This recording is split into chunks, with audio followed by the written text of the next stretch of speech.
I am sitting here with Fran Brill, legendary Sesame Street performer, and I'm going to start off by asking her a few questions. Fran, could you tell us how you got your start with Jim Henson and the Muppets? Sure. It's kind of a crazy story, but I was an actress who had come to New York in a Broadway show. And I was fresh out of college, and what happened is that I got a job at a regional theater as an actress, and one of our productions was a original musical called Red, White, and Maddox, which satirized the governor of Georgia at that time, whose name was Lester Maddox. And the show got a lot of attention nationally, and a producer from New York came, saw the show, and moved it to New York. So there I was, fresh out of college and on Broadway thinking, wow, this is so easy, and people back home said it was going to be hard. But the show opened to mixed reviews in a blizzard, and we closed after 41 performances. So then I was an out-of-work actor like everybody else, so I, did the usual odd jobs of, I was a hostess at the car show and pointed at cars, and I did industrials, which is singing and dancing to sell a particular product, like go with Congolium and grow with Congolium, and crazy jobs like that. And of course I was a waitress. And one day I saw an ad in Backstage, which is the actors' trade paper, saying that Jim Henson was looking to train puppeteers for an upcoming Christmas special. Well, I had just come to New York, and the first season of Sesame Street was already on the air. And I used to watch it in Mr. Rogers' Neighborhood to cheer myself up at the end of the day. So I already was familiar with the show, and I thought, God, this is such a fabulous show, and it's so happy and funny and clever.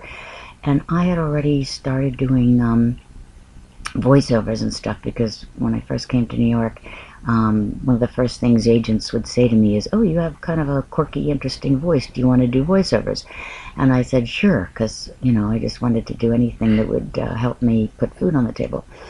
So I responded to the ad. I called the Jim Henson Company. I even got Jim Henson on the phone.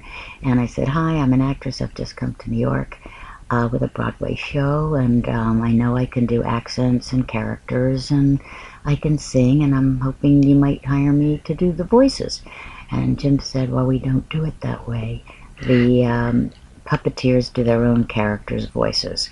But come on over anyway. So he set up what really was an audition like a week later, and I came to the Jim Henson Company, and there was Jim Henson and Frank Oz, and a floor-to-ceiling mirror, and a trunk full of puppets. So we talked for a while, and then Jim said, well, why don't you try on some puppets? And as I reached into the trunk, I said to myself, oh my gosh, here I am auditioning for Frank Oz and Jim Henson and the Muppets, and I've never played with a puppet in my life. But I guess I had somewhat of a knack for it, so I came up with some characters, and Jim and Frank had some scripts, and we worked on the scripts, and we improvised, and it was very low-key, really didn't feel like an audition at all.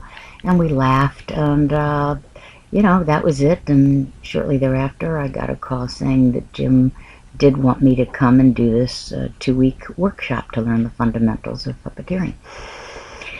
So I did the workshop, and Richard Hunt, who, as a lot of the fans will probably know, was also in that workshop. He was just a young kid at that time.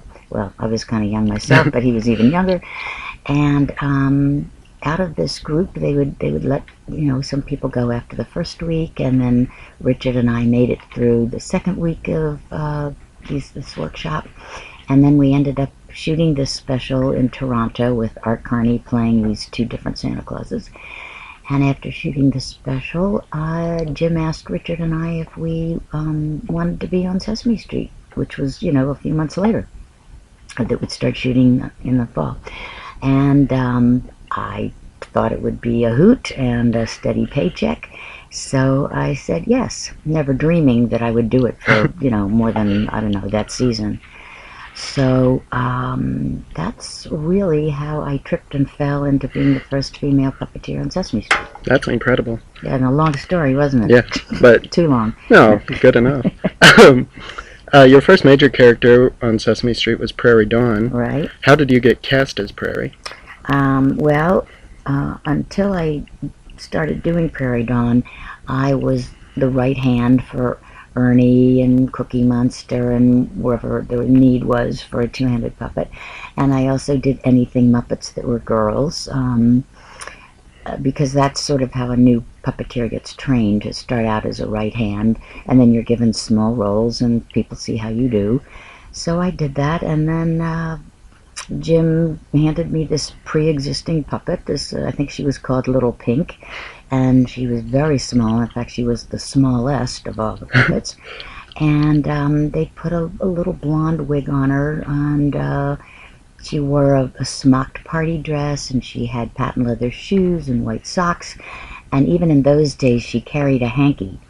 So she was the quintessential little girl, very sweet, very docile, and I should say very sweet, very docile, and very innocent and pure, whatever you want to call it. She was just a very sweet little girl. So that's really how I got Prairie. It was Jim just sort of saying, well, here, see what you can do with it. And, you know, as I said, I fooled around with the voices and came up with that sweet little voice. She was actually very breathy back then, too. So that's really how Prairie Dawn happened. And there's a cute story about how she got her name, which you must admit is unusual. In making the rounds of agents' offices, dropping off my 8x10 glossy, I was in an agent's office one day, and on a stack of these 8x10 glossies, there was an actress, and her name was Prairie Dawn. So when it came time to naming her, I said to Jim, I'd just seen this really unusual name for an actress. And he said, well, what was it? And I said, Prairie Dawn. And he loved it, and the producers loved it. So we just changed her name a little bit to Dawn. And that's how Prairie got her name. Well, it's a good thing Prairie Dawn didn't become a big-time I know, celebrity. Exactly. I wonder if she's sitting anywhere now going, Where's my cut of this? Yeah, that's right, that's right. What are some of your favorite Prairie moments? Oh, goodness. I think I love when she gets frustrated. For a while there, Cookie Monster was her foil, because Prairie was always trying to play it straight and be educational and do the letter of the day. And Cookie Monster would just be a royal pain. Well, as he's up to do. And would, look under her dress in between takes and be very naughty. There was sort of a running gag with Frank, who was doing Cookie Monster at the time, that Prairie Dawn would wear different underpants as little girls did that said Monday, Tuesday, Wednesday, Thursday, Friday. So he would, what day is it today? We're quite terrible when the camera is not rolling. Anyway, so those are pretty funny, because no matter how hard Prairie tries, Cookie Monster just utterly defeats her.